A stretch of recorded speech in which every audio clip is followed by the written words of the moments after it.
Данный фильм основан на реальных расследованиях, показаний людей, которые были причастны к преступлениям, и непосредственно свидетелей событий, а также из личного архива ФБР. Не рекомендуется к просмотру лицам, не достигших возраста 18 лет. Возможно, сцены насилия. Автор сценария Маша Рябинина.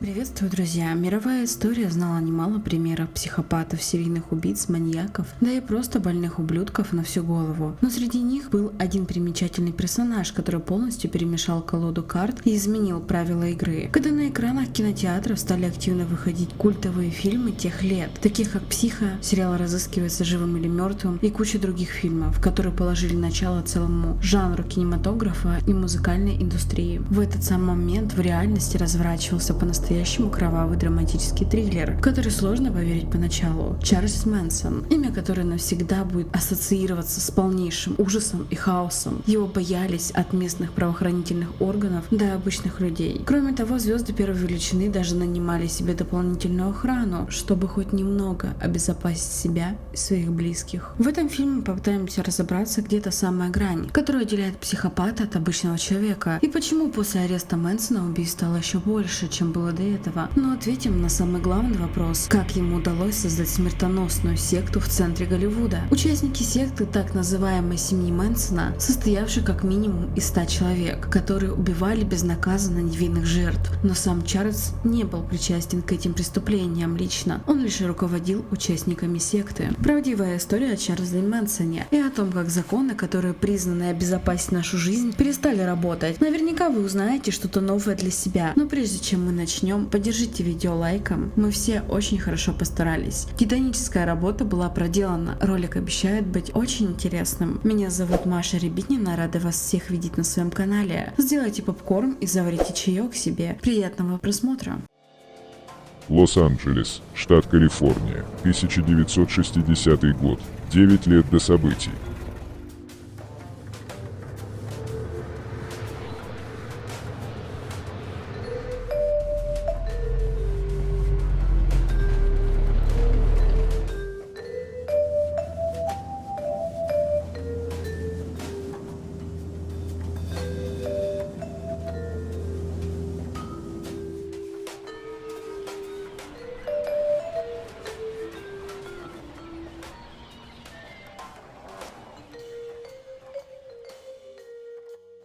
Его имя – синоним абсолютного зла.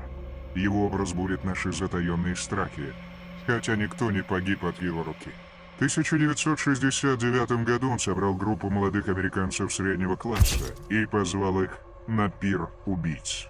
Но самого Мэнсона не было на месте преступления. И хотя другие совершали кровавые убийства, оставляя за собой вереницы невинных жертв, именно этот невысокий худой человек является нам в кошмарах. Почему, даже проведя десятилетия за решеткой, Мэнсон внушает такой страх?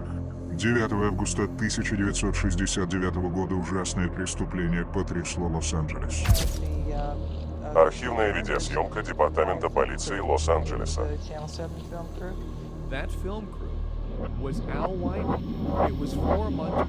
Полиция обнаружила актрису Шерон Тейт, беременную жену режиссера Романа Полански, и еще 4 зверски убитыми в доме актрисы на Голливудских холмах. На следующее утро полиция обнаружила еще одно преступление, на этот раз в районе Лос-Анджелеса, Лос-Фелисе. Лену и Розмари Лабьянко, процветающие владельцы сети магазинов, были убиты тем же способом. В обоих случаях убийцы оставили таинственные надписи, сделанные кровью их жертв.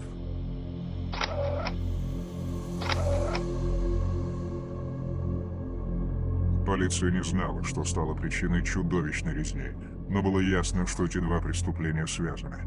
3 месяца полиция преследовала туманные теории, но ни одна из них не оправдала себя. Неожиданный телефонный звонок сдвинул дело с мертвой точки. Детство Чарльза Мэнсона. —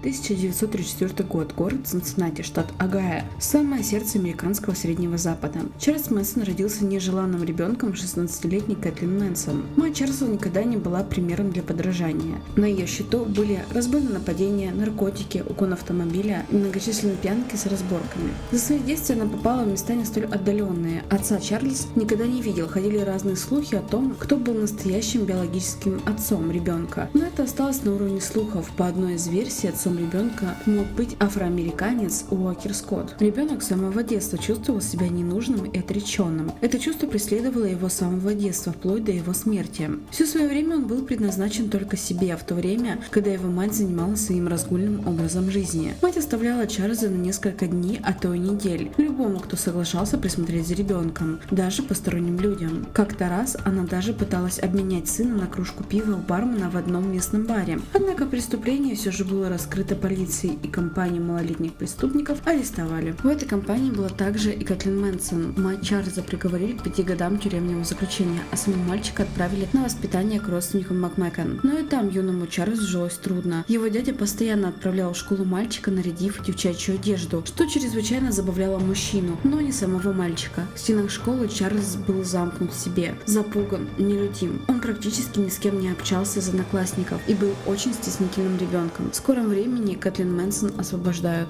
Мать, приехав к сыну, крепко обняла своего ребенка, и этот момент надолго запечатлился в голове Мэнсона, как самое счастливое мгновение за всю его жизнь. Но однако этот момент продлился недолго, и жизнь распутной матери понеслась своим прежним чередом: пьянки, череда случайных связей с мужчинами, употребление наркотиков. Мальчика за ненужностью отправляли в интернат-пансионат. Чарльз часто сбегал оттуда к своей матери, но она отправляла его обратно, и постепенно ребенок стал превращаться в одинокого волка. Он стал заниматься грабежом и в 13 лет попал в исправительную школу для трудных подростков с криминальным прошлым. Уже к 19 годам Чарльз Мэнсон сменил 7 приютов, в том числе и исправительные колонии для особо трудных подростков. Он подвергался унижениям и психологическому буллингу со стороны других детей приютов. По словам Чарльза, один из работников закрывал глаза на издевательства и даже содействовал им. Стараясь защититься, в один прекрасный момент Мэнсон стал имитировать сумасшедшего, кричать, размахивать кулаками, и такой способ действительно отпугивал всех, в том числе и персонал интернатов. Найдя в себе силы и смело, Чарльз сбежал из учреждения с 2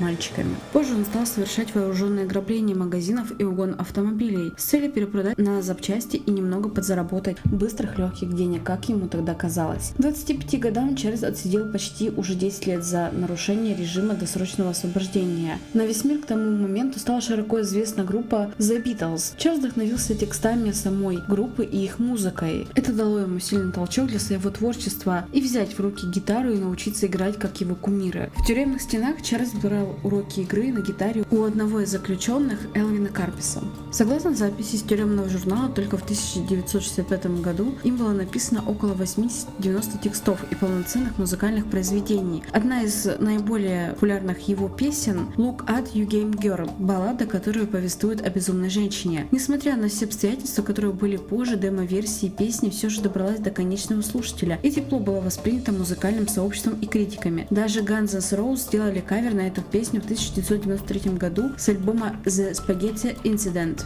Малоизвестный факт, что по итогу Чарльз Мэнсон не получил никакие авторские отчисления. В конечном счете авторские отчисления Мэнсона за кавер были переданы сыну убитого сектой Мэнсона, Баркету Фриковски. Помимо локального успеха песни, сам Чарльз часто играл на гитаре в актовом зале тюрьмы, где не раз исполнял вживую свои песни. Его слушатели были заключенные и персонал тюрьмы. Мэнсон загорелся мечтой стать популярным рок-музыкантом, но его жизненные цели внезапно изменились. Кроме того, Чарльз хорошо находил общий язык с сотрудниками тюрьмы, и те часто поручали ему непыльную работенку, к примеру, как подлатать трубы или починить электропроводку в тюрьме. За это администрация исправительного учреждения шли ему навстречу и давали различные поблажки, например, играть на гитаре и почти беспрепятственно передвигаться по тюрьме в дневное время. Кроме того, были привилегии в еде. В будущем, находясь в 4 стенах, Мэнсон научился манипулировать сознанием людей и чувствовать их слабости. Он заставлял их делать все, что ему от них надо было в своих интересах. В тюрьме он отточил этот навык до идеала – пудрить людям голову. Возможно, это одно из обстоятельств, которое помогло ему создать секту, только на сей раз уже на свободе и не заключенные, а молодые доверчивые люди без конкретных планов на свою жизнь. Секта Чарльза Мэнсона.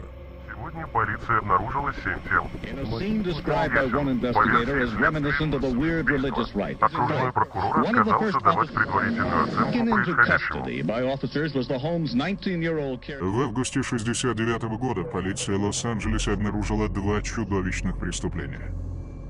7 человек за***ны. Убийцы оставили на стенах жуткие надписи. Следователи бились над преступлением 3 месяца, пока в ноябре в полицию не поступил странный телефонный звонок. Реконструкция событий.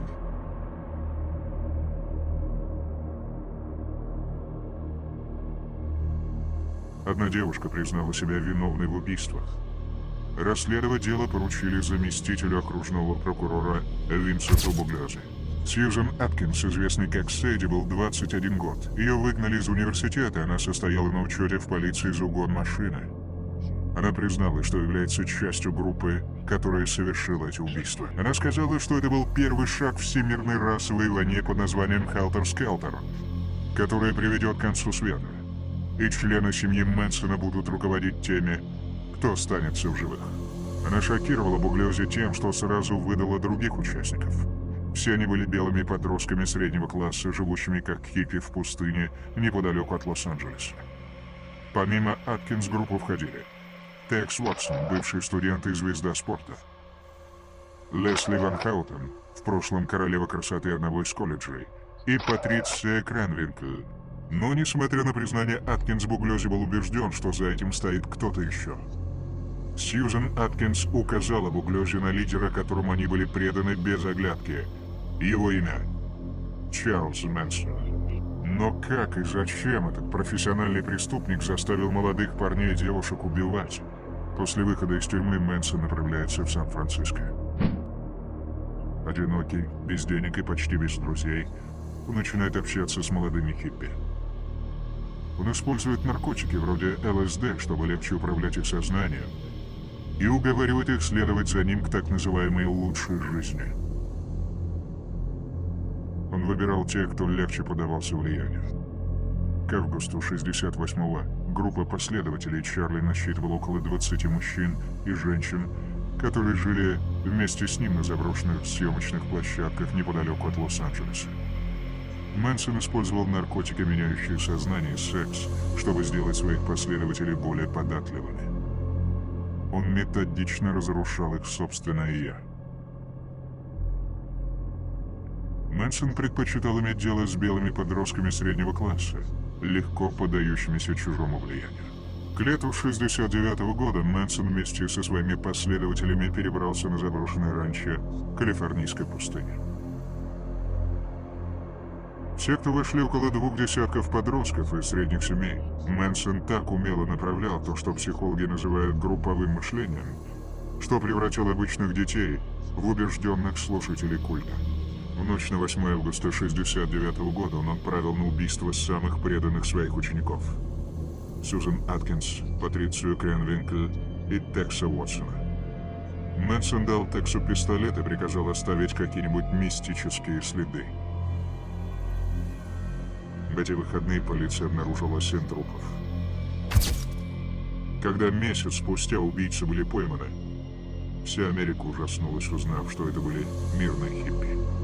Летом следующего года заместитель прокурора Лос-Анджелеса Винсент Буглазе готовился привлечь Мэнсона к суду. Несмотря на признание Сьюзен Аткинс и улики, собранные полицией, обвинить Мэнсона оказалось непросто. Даже из охраняемой тюремной камеры Мэнсону удавалось управлять своими учениками. Среди его верных последователей групповое мышление стало сильным как никогда. Они утверждали, что Мэнсон невиновен. Сьюзен Аткинс отказалась свидетельствовать против него на суде. Среди девушек, влюбленных в Чарльза Мэнсона, Барбара Хойт была единственной, кому удалось вырваться из его плена. Пуглёзи понял, что с помощью Хойт ему удастся упечь Мэнсона за решетку. Ей было всего 17, когда она встретила лидера кровавого культа. После убийств Тейт-Лабьянка Мэнсон скрылся в пустыне на ранчо под названием Баркер. Здесь Хойт увидела секту с другой стороны. Барбара Хойт прошла пешком по пустыне 43 километра, чтобы выбраться из жуткого места.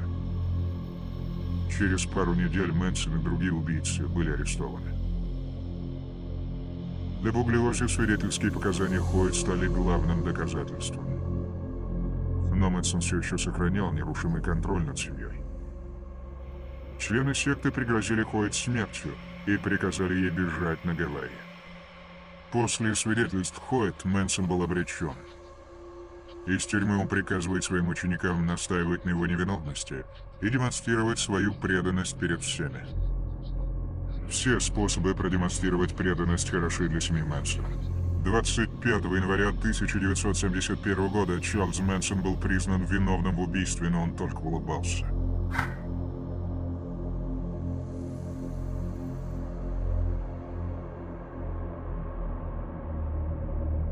Но оценивать эти убийства одно, а судить человека, спровоцировавшего их, убийцу, который стал воплощением зла, никого не убивая, совсем другое. Это намного сложнее. В октябре 1971 года Чарльз Мэнсон, Текс Уотсон, Сьюзен Аткинс, Патриция Кренвинкель и Лесли Ван Хаутен были признаны виновными в жестоких убийствах. Спустя 2 года после жуткого убийства 7 невинных человек, семья Мэнсона стала еще сильнее. Помимо 20 членов, составлявших ядро семьи, еще больше молодых людей потянулись к Мэнсону после того, как его показали по телевизору. Несмотря на то, что их лидер сидел в камере смертников, верившие в него подростки по-прежнему поклонялись ему. Эта слепая преданность сумасшедшему убийце делала его еще загадочнее. Преданные сторонники твердо вознамерились вернуть своего лидера. Несколько членов семьи Мэнсона были пойманы при попытке ограбить оружейный магазин. Поползли слухи, что это первый этап отчаянного плана угнать самолет и выменять заложников на свободу Мэнсона. Ферма Баркер.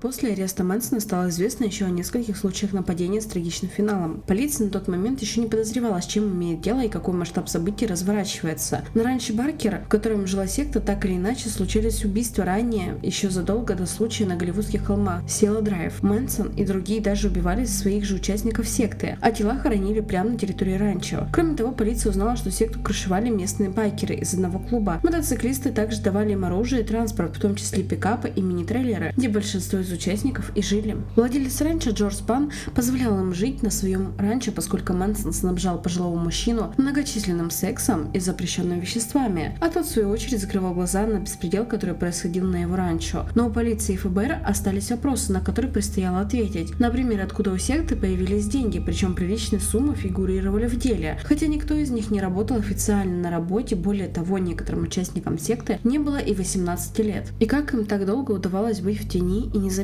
как будто их и вовсе не существует. Как позже установит следствие, что сами участники секты приносили деньги, вещи и прочие предметы, а некоторые из них крали деньги у людей из домов неподалеку и занимались откровенным грабежом среди белого дня. Когда шли судебные процессы над Мэнсоном и Сьюзен Аткинс, полиции удалось еще выяснить одно обстоятельство, что в секте помимо основных фигурантов в дело как минимум входило 100 человек. Об этом свидетельствуют многочисленные видеозаписи, которые снимали участники секты и непосредственно сам Мэнсон. Мэнсон, но их не удалось найти по сей день. По официальной трактовке событий, они разбежались по другим общинам. Где они сейчас и что с ними стало, неизвестно. Но Винсент Буглиози считает, что они не имели права голоса и ничего не решали. Кроме того, кто принимал участие в преступлениях, были арестованы. В скором времени после событий Винсент Буглиози выпустит свою книгу под одноименным названием «Хелтер Шкелтер». Она сразу стала бестселлером и принятой обществом. В ней же автор описал все трудности в расследовании дела и о том, как было сложно доказать причастность Мэнсона к этим жутким преступлениям. «Хелтер Шкелтер» экранизировали дважды, в 1976 году и в 2004. Кроме того, были написаны музыкальные композиции об этой трагедии. Среди них был Роб Зомби, который написал песню «Шелтер Скелтер». Даже существует одна теория, что музыкант и композитор Мерли Мэнсон взял фамилию Чарльза. Так оно было на самом деле или нет, остается загадкой. Ферма Паркер, на которой базировалась сама секта, впоследствии стала значимым местом. Не только для туристов, которые хотели посмотреть, но и для кинематографа. На этом месте ни один фильм был снят. Более того, в игре GTA 5 есть целая отсылка, которая посвящена этим событиям.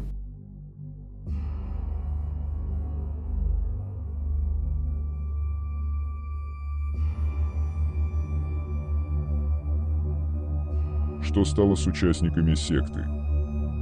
Всю жизнь Мэнсон провел в тюрьме. Он неоднократно подавал апелляцию на срочное освобождение, но каждый раз ее отклоняли. Мэнсону по итогу удалось избежать смертной казни из-за поправок в законах штата Калифорнии, а в 1984 году на него была совершена попытка покушения. Один из заключенных облил его серной кислотой и пытался поджечь из-за его противоречивых интервью в тюрьме и из расистских высказываний. Затем в 1989 году Чарльз Мэнсон отправили в тюрьму строгого режима Калифорнии в Каракан-Кинс-Каунти. Его 24 часа в сутки держали в одиночной камере, чтобы он не мог общаться с другими преступниками. В 2014 году он почти женился на молодой поклоннице Эфтон Элейн Бертон. Правда, в последний момент выяснилось, что девушка лишь хотела заполучить права на его тело после смерти. Мэнсон скончался от естественных причин в возрасте 83 года. Ранее сообщалось об ухудшении здоровья, но медики не стали проводить операцию из-за риска, что пациент не выдержит хирургического вмешательства. Что касается других участников секты Патрисия Кринуэлкин и Лесли Ван Хутен, убийца держит в учреждении для женщин в Чино в Калифорнии. Летом 2017 году Патрисия Кринуэлкин получила 14-й отказ в УДО. В январе 2018 года Лесли Ван Хутен получила 21-й отказ в УДО. В 2019 году срок, проведенный за решеткой обеих женщин, составлял 49 лет. Сьюзен Аткинс также находилась в учреждении для женщин в Чино, Калифорнии, где и умерла. 2 раза вышла замуж. Весной 2008 года ее госпитализировали в больницу. При тюрьме медики диагностировали рак мозга. В сентябре 2009 года Сьюзен Аткинс получила 13-й отказ в УДО и через 22 дня в возрасте 62 года умерла. Чарльз Уотсон первое время был в мужской колонии Калифорнии Сан-Луис-Обиспо.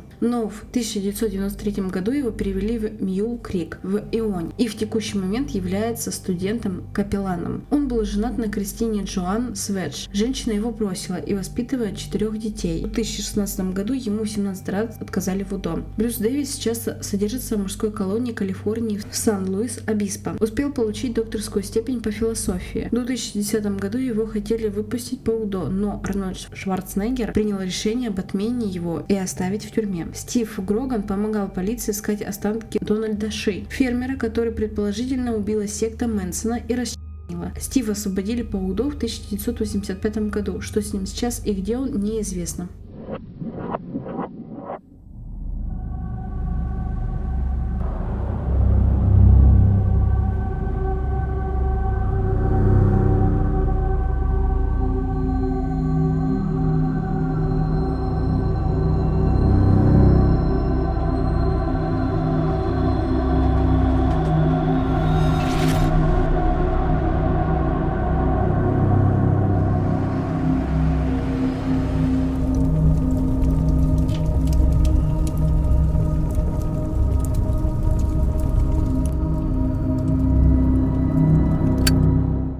Прошло уже более 50 лет с тех событий, но Чарльз Мэнсон по-прежнему сеет ужас. Ему были чужды такие понятия, как честность и доброта. На всем заседании суда он не обронил ни единого слова. Он только лишь улыбался родственникам погибших, которых убили молодые люди с его позволения. Чарльз Мэнсон хотел воплотить свои амбиции через других людей, молодых подростков, которые слушались его без оглядки и которые верили ему, не сомневаясь. В 1969 году мы узнали, что такое коллективное помешательство и до чего может привести слепая надежда в светлое будущее. Чарльз Мэнсон хорошо подбирал слова для своих последователей. Те, в свою очередь, стали частью настоящего кошмарного триллера наяву. Только на сей раз не в фильме, где все актеры и есть сценарий, а реальность. Чарльз Мэнсон стал настоящим воплощением чистого зла в самых ярких его проявлениях. Совокупность некоторых факторов, детство, время, в котором это происходило, стечение неблагоприятных обстоятельств, знакомство с молодыми людьми хиппи, которых не принимало общество, были изгоями, и которые жили на заброшенных фермах. Все это вместе взятых привело к тому, что мы видели в сегодняшнем фильме. Зло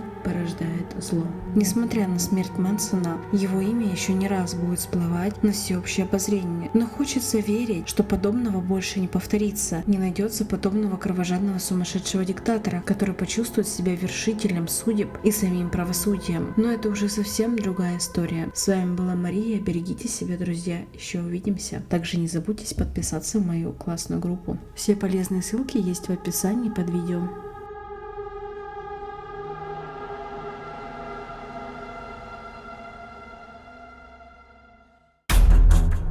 Автор сценария Маша Рябинина. Озвучивали Дмитрий Романов и Кирилл Зекарев.